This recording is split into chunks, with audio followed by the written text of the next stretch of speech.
Okay, ladies and gentlemen, the Tesdo Media Lounge is now officially open. This is your place.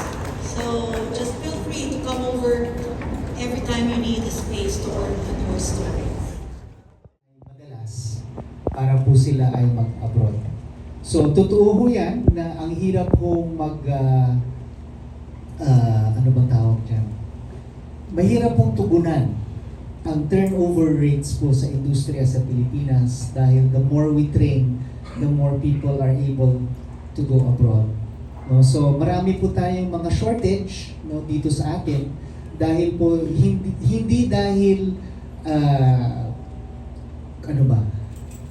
nagkukulang po ang ating training.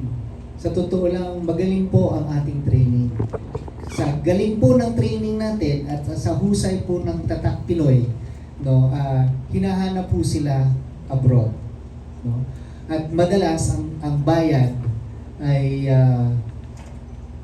more, no, than what is offered for the same job dito sa local. So I think it is an indication that local job opportunities are not as well paying, no? Pero iba naman ho yung iba naman ang calculus kung bakit po gusto niyo sigurong manatili dito rather than go abroad. Ang pamilya ninyo nandito, ang mga kamag-anak ninyo nandito.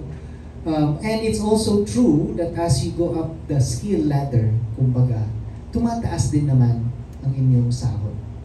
Yeah? But totoo ko yan. Kaya ho tayo meron pang tinatawag na malaking underemployment. No?